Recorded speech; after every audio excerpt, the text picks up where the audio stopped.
यहाँ पर आप देखोगे तो शाहरुख खान का फेस रिप्लेस हुआ है। शाहरुख खान हथौड़ा फेंक के मारते हैं, ये हथौड़ा भी सीजी है, it's not real. Being a SRK fan, I thought why not to start the VFX breakdowns from his recent movie। ये मूवी OTT पे रिलीज़ हो चुकी है और अभी मैंने फिर से देखी एंड इस वीडियो में हम scene by scene VFX breakdown करेंगे। So stay tuned. Hi, my name is Vatsal and welcome to the inside pictures.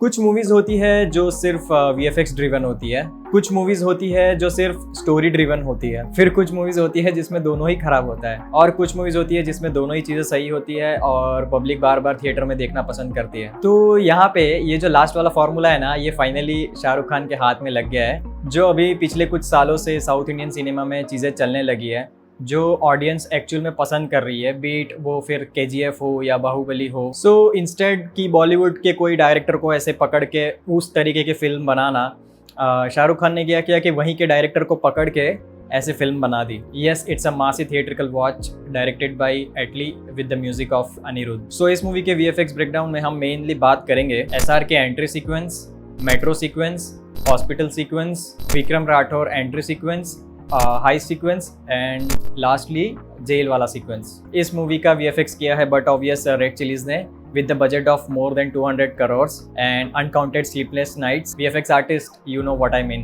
so चलिए स्टार्ट करते हैं सबसे पहले सीक्वेंस के साथ, जहाँ पे SRK का एंट्री होता है। यहाँ पे जो स्टार्ट में दिखा है ना ये वाला shot, I don't think it's a CG shot, it's a POV drone shot. I mean या थोड़ा बहुत स्मोक वगैरह एनहांस किया होगा, but it's not looking like a complete CG shot. But इस शॉट के लिए कुछ कह नहीं सकते क्योंकि रेड चिलीज की खासियत ये है कि वो ऐसी ऐसी जगह पे VFX करता है कि it's difficult to find out. But I am here to break it down as much as I can as per my knowledge and expertise। फिर आगे बढ़ते हैं जहाँ पे SRK को एक घोड़े पे लेटा के एक बच्चा और उसकी माँ उसके गांव में लेके आते हैं, और ये देखने के बाद व्हाट आई फील कि ये पूरा का पूरा सेट एक्सटेंशन है। मैं ये इतना कॉन्फिडेंटली क्यों कह रहा हूँ, इसका एक एग्जांपल मैं आपको थोड़ी देर में अभी बताता हूँ। बट आप यहाँ पे देखोगे तो जहां तक मुझे लग रहा है ये एक क्रोमा शूट हुआ है ग्रीन स्क्रीन या ब्लू स्क्रीन के ऊपर। फिर थोड़ा आगे बढ़ते हैं तो यहाँ पे जितने भी क्लोजअप शॉट्स है या जो ग्राउंडेड शॉट है या जिसमें कैमरा स्काई की तरफ फेस नहीं कर रहा है, तो वो सारे शॉट आई थिंक रियल ही है, इसमें कुछ भी VFX नहीं है। बट यहाँ पे इस पॉइंट के बाद से आई थिंक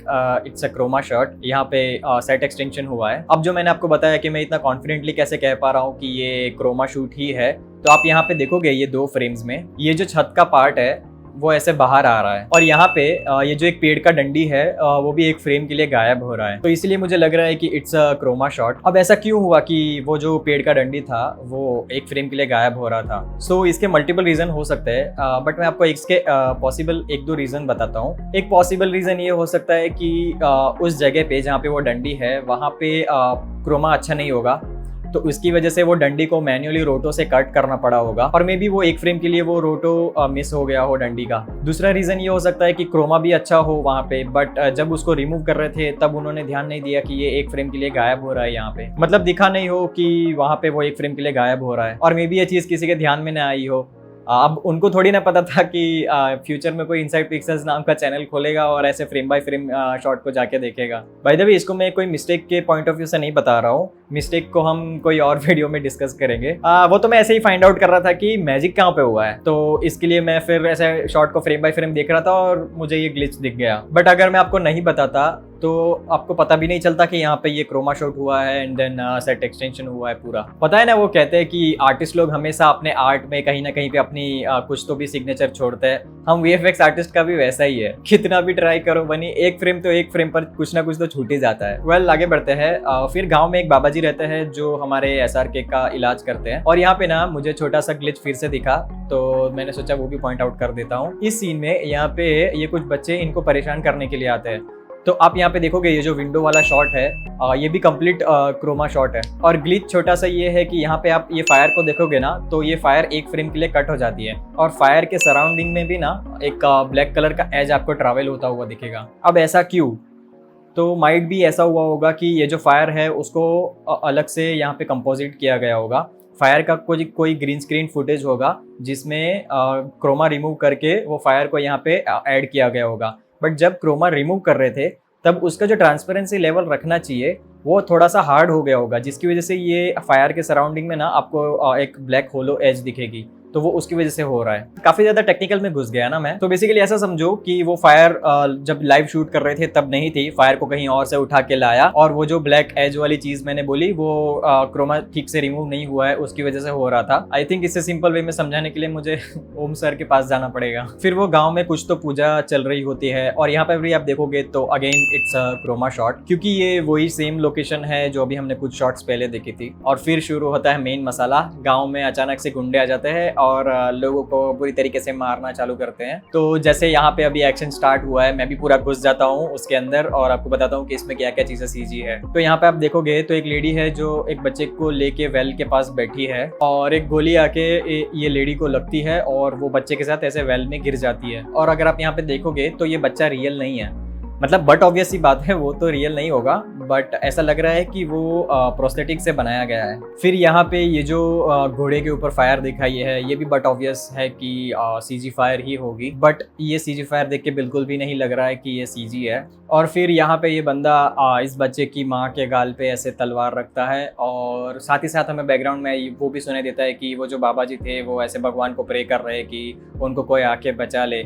और यहाँ पे एक चीज़ और आप नोटिस करोगे तो यहाँ पे बैकग्राउंड म्यूजिक जो है उसका पेसिंग भी धीरे धीरे धीरे ऐसे बिल्डअप होने लगता है, और जैसे ही वो म्यूजिक में ड्रॉप आने वाला होता है एक एरो आके ये बंदे को लगता है। Now that's a CG arrow for sure. अब यहाँ पे अगेन मैं एक चीज़ पॉइंट आउट करना चाहता हूँ, जो कि मैंने आपको पहले बताया कि this sequence is all about set extension, तो उसका एक एग्जांपल आपको यहाँ पे भी देखने मिलेगा। यहाँ पर आप देखोगे तो ये जो भगवान की मूर्ति है उसकी एज पे आप देखोगे तो एक शार्प कट आपको नजर आएगा। नाउ लेट मी एक्सप्लेन कि ऐसा क्यों होता है। तो फॉर एग्जांपल यहाँ पे शॉट में पीछे क्रोमा है, और जो फोकस है शॉट में वो उस बाबा जी के ऊपर है, और वो जो मूर्ति है भगवान की वो पूरी आउट ऑफ फोकस है। तो जब इन्होंने यहाँ पे क्रोमा रिमूव किया होगा तब ऐसे हार्ड एज बन गई होगी यहाँ पे, या फिर मे बी क्रोमा अच्छा नहीं होगा और उन्होंने मैन्युअली ये मूर्ति को रोटो से कट किया होगा, तो इसकी वजह से यहाँ पे ये शार्प एज आ रही है। अब इस चीज को ना बहुत ही इजीली ब्लर देख के फिक्स किया जा सकता था, but I don't know why कि ये गलती यहाँ पे रह गई।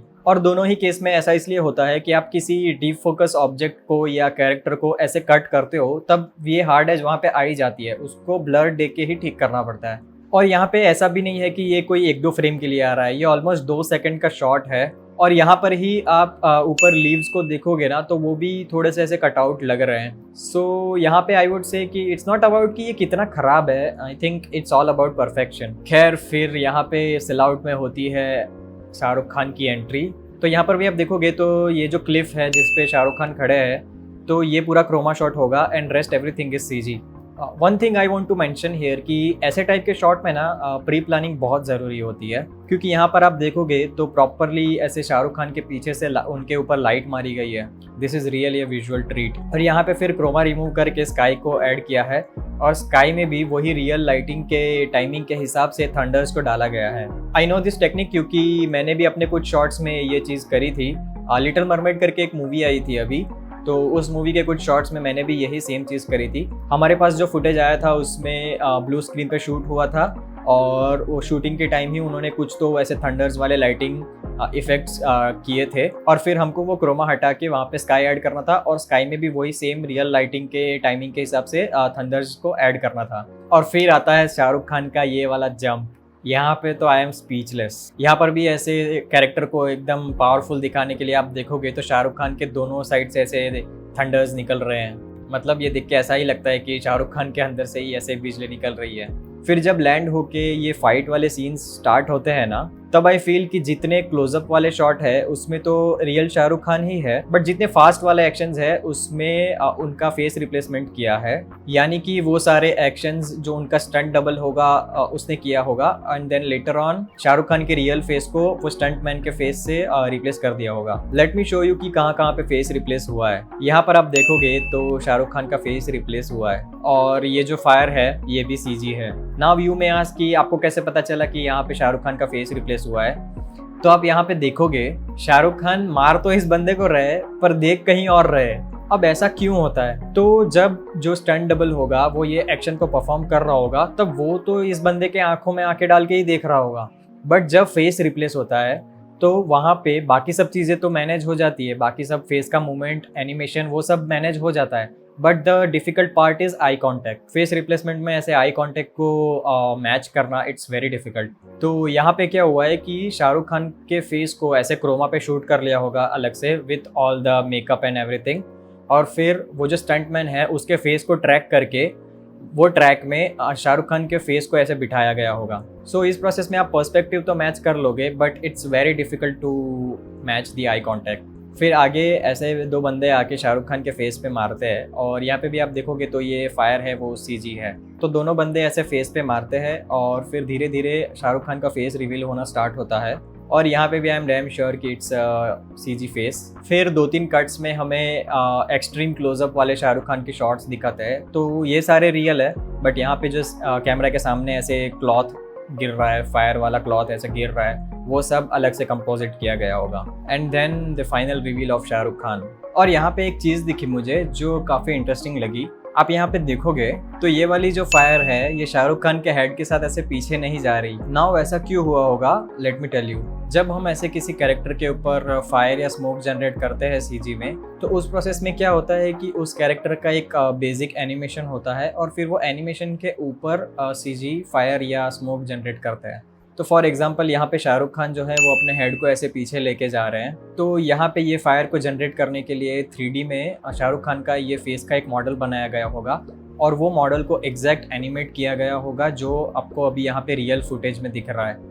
और फिर वो जो हेड का एनिमेशन होगा उसके ऊपर वो फायर को क्रिएट किया गया होगा, ताकि ऐसा लगे कि फायर भी ऐसे शाहरुख खान के रियल हेड के मूवमेंट के हिसाब से जा रही है। तो इस प्रोसेस में यहाँ पे मिस्टेक ये हुई होगी कि शाहरुख खान का जो 3D मॉडल था हेड का, उसको एनिमेट जब कर रहे थे तब ये कुछ फ्रेम्स बाय मिस्टेक में भी उनसे छूट गए होंगे, तो इसकी वजह से यहाँ पे ये फायर शाहरुख खान के हेड के साथ ऐसे पीछे नहीं जा रही। इसी चीज़ का ना एक और एग्जाम्पल आपको बताता हूँ। अभी कुछ शॉट्स पहले ही हमने देखा कि दो बंदे उनके फेस के ऊपर ऐसे मार रहे हैं, और जैसे ही मारा तो उनका फेस ऐसे जलने लगा, और जब वो जल रहा था तब उसमें मूवमेंट भी थी।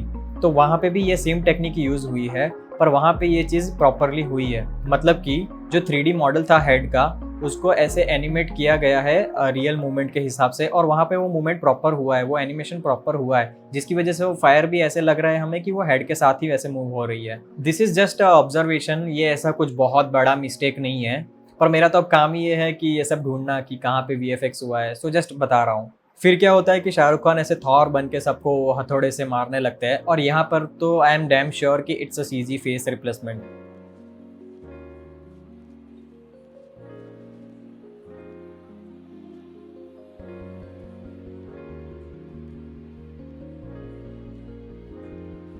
और यहाँ पे भी जब लास्ट में ऐसे शाहरुख खान हथौड़ा फेंक के मारते हैं, ये हथौड़ा भी सीजी है, इट्स नॉट रियल। जब शूट कर रहे थे तब उन्होंने ऐसे ही कोई तो प्रॉप यूज़ किया होगा। नाउ अगेन आप सोचोगे मुझे कैसे पता चला, तो लेट मी शो यू।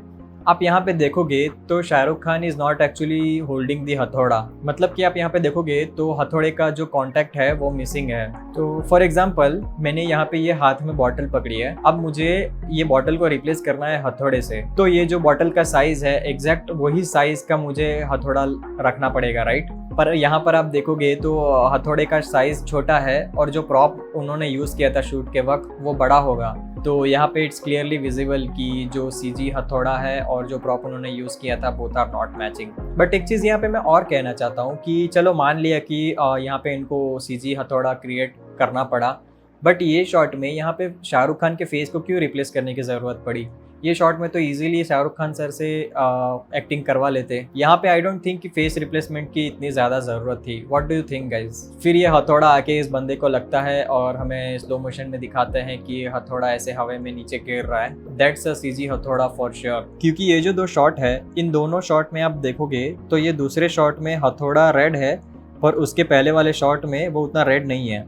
खैर ये सब छोटी छोटी चीज़ें नहीं नज़र में आती ऑडियंस के। हाँ, अगर कुछ बहुत ही बड़ा है तो वो इजीली नज़र में आ जाता है, और फिर शाहरुख खान उस बंदे को मार देता है और सीक्वेंस वहीं पे ख़त्म हो जाता है। और आई थिंक इस वीडियो के लिए इतना ही रखते हैं।